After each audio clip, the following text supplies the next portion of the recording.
Hello, everyone, and welcome to the inaugural episode of the Mac Attack with Jacob Mack. This is going to be a podcast where I discuss the current sports landscape, including NFL, NBA, MLB, and college, including NCAA football, basketball. I'd like to thank everyone for clicking on this first episode, and a huge shout out to Anchor for giving me a platform to host my podcast and distribute it to places such as Spotify, SoundCloud, Apple Podcasts, just for example. There's a few. I believe there's a couple others that they host as well, but I don't know them right off the top of my head. So with that out of the way, we're gonna get into what we're gonna be covering in this first episode, including an NFL look ahead and some breaking news on Kareem Hunt. They broke about 17 minutes ago, as of 9:20 on November 30th. Depending on when you're gonna hear the podcast, since it has to be verified by Apple Music and those other platforms. Still, I don't know, but it just broke on my phone as I was setting up the podcast, and I almost lost my mind. We're also going to look ahead to the college football playoff, the SEC championship game, Notre Dame's chances of winning a playoff, just because I'm a Notre Dame guy, Notre Dame fan, been a Notre Dame fan for longer than I can remember. It's just been in the family, so we're going to look into that, what this college football playoff means for Brian Kelly. And who's going to get the fourth college football playoff spot, and who really has a chance to beat Alabama. And then without further ado, let's get into the NFL Week 13 preview. I have highlighted a few games that I feel are going to be key this week. I believe 4 of them. So first we're going to start off with the Vikings at the Patriots. This is less of a big game for the Patriots, more of a game for the Vikings, because the Patriots have a commanding 3-game lead in their division at 8-3. The second place is the Dolphins at 5-6. So I think the Patriots pretty much have the division locked down, because even if they go 8-8, I still think they're going to be the best team in their division. I think at the best the Dolphins go 7-9, which doesn't give them the division lead or the division win, obviously. I feel like this would be a big game for the Vikings, because this could be a chance for them to catch up to the Bears in the playoff race. And with a loss, this could give the Green Bay Packers a chance with a win over the Cardinals, who are 2-9. It would tie them with the Packers, so the Vikings would still have a lead, but a couple more games lost, couple games won on the other side for Green Bay could push Green Bay into second in the division. And more importantly, the Vikings away from a division lead. Next, I have the Chargers at the Steelers. This is really a big game for both teams. Both teams have played well up to this point, but a loss at this point could set them either both at 8-4 with a Pittsburgh Steelers win, or could push the Chargers to 9-3 and then push Pittsburgh down to 7-5. Which I don't think, if the Chargers lose, or if the Steelers lose to the Chargers, I don't really believe that they win out the rest of the season. It's possible, anything's possible, but with the lack of Le'Veon Bell, granted, Big Ben's had plenty of other targets, and Juju Smith-Schuster, Antonio Brown, Jesse James, Washington there, the tight end. Or receiver, I believe. I apologize. But with the comments he had about the interceptions, and targeting Antonio Brown and Juju Smith-Schuster and all that, there could be people, especially Antonio Brown, who's considered a world-class receiver, could kind of be rubbed the wrong way by Big Ben in that sense. Especially since everyone knew as soon as Big Ben let go of that pass, it was going to be intercepted. Everyone knew it. I think except for Big Ben, who believed he had a chance, and I think he might have even known it. Next is the Redskins and the Eagles. In such a tight division in the NFC East, As it's aside from the Philadelphia Eagles last season, I can't remember a time when a team's won that division by more than 3 games. I've seen more 8-8 seasons by the Cowboys and the Giants and the Eagles. 7-9, 9-7 seasons. Very close division races. It's actually a really fun division to watch, no matter how good or how bad the teams are, because it always seems to be close between at least 2 teams. So that could have big playoff implications there. I probably have to give the edge to the Eagles in this one, because their offense, they can carry them. Colt McCoy, great player at Texas, not exactly an NFL caliber, starting NFL caliber quarterback. He could be a fantastic backup, but we saw in the Thanksgiving game that he isn't exactly. There's some rust there. He hasn't been a full-time starter in quite a while, and actually Thanksgiving was his first start since 2016. So pretty much 2 full seasons that he hasn't started the game.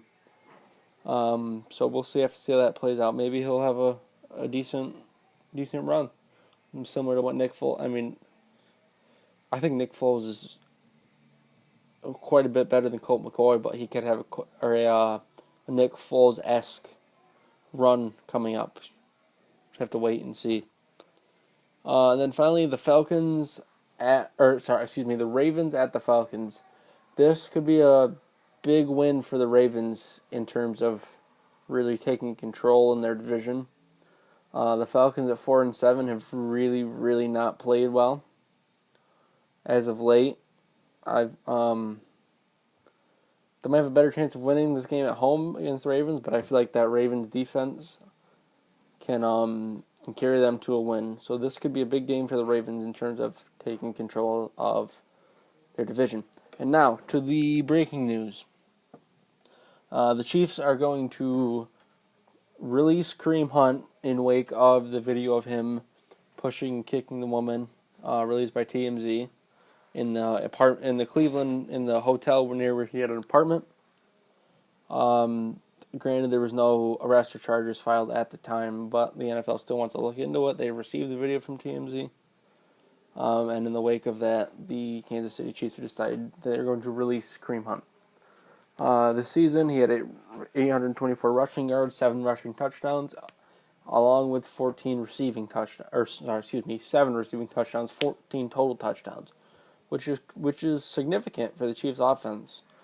The Chiefs are 9-2, which is still the AFC best, but Kareem Hunt obviously is a talent that they don't really want to lose. But unfortunately, things like this happen, similar to Adrian Peterson, and AP kind of has a little bit of a career resurgence in Washington. Hopefully Kareem Hunt lands somewhere or even back with the Chiefs and can move past this. He stated that he's learned from it and was focused on football.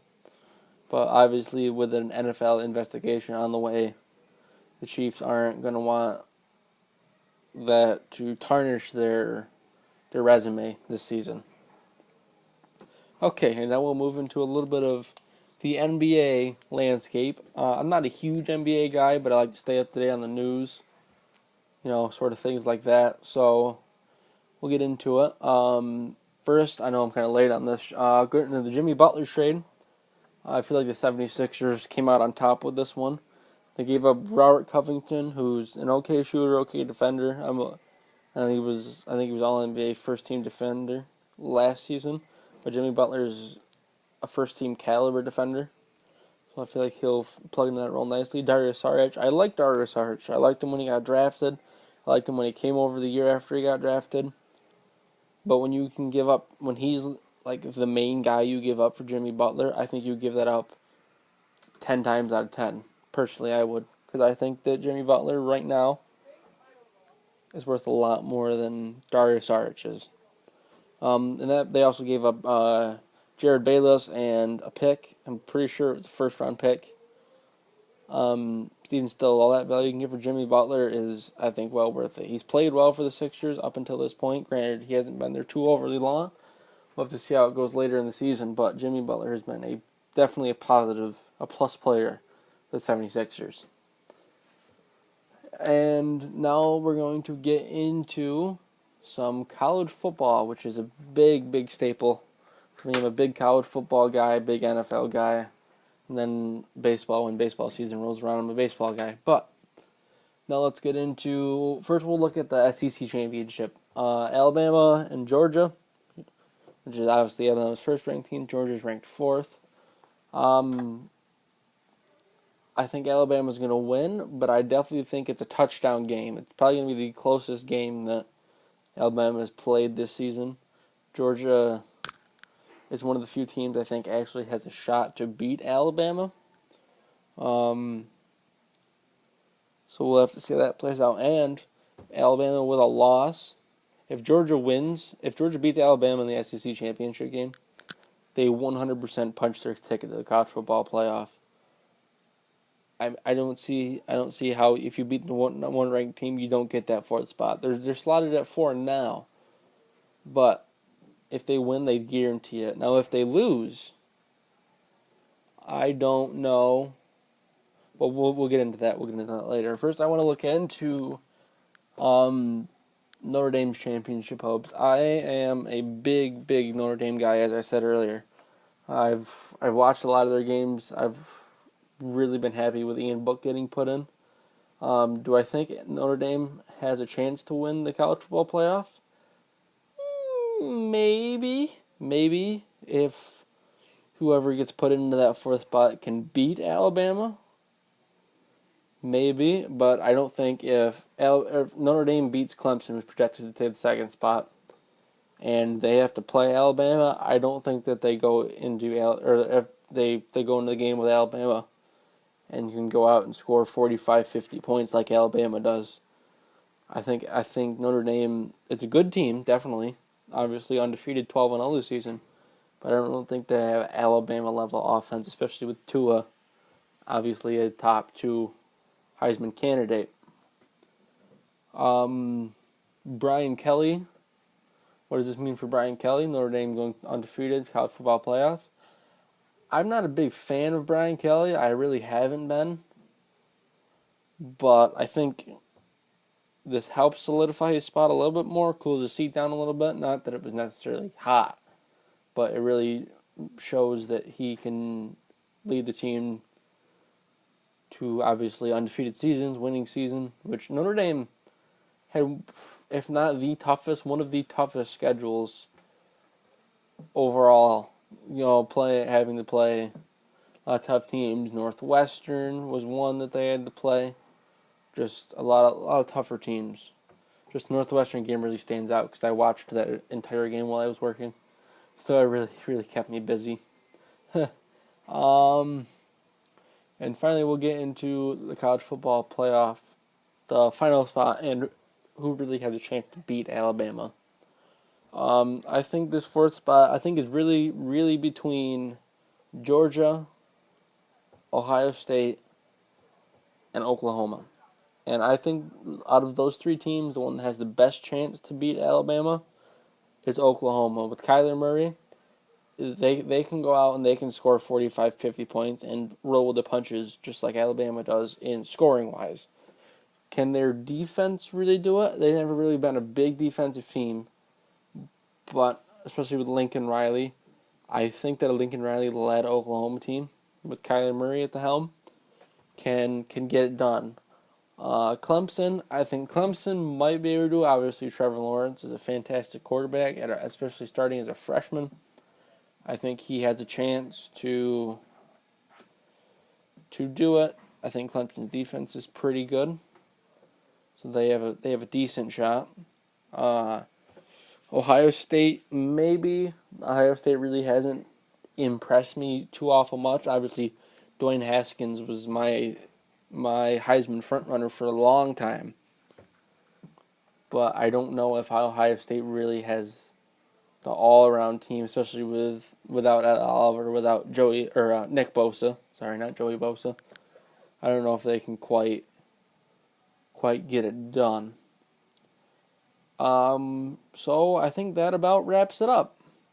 I would like to thank everyone who made it to this point, and again, I would like a huge shout out to Anchor for giving me the platform to record and put out this podcast to everyone.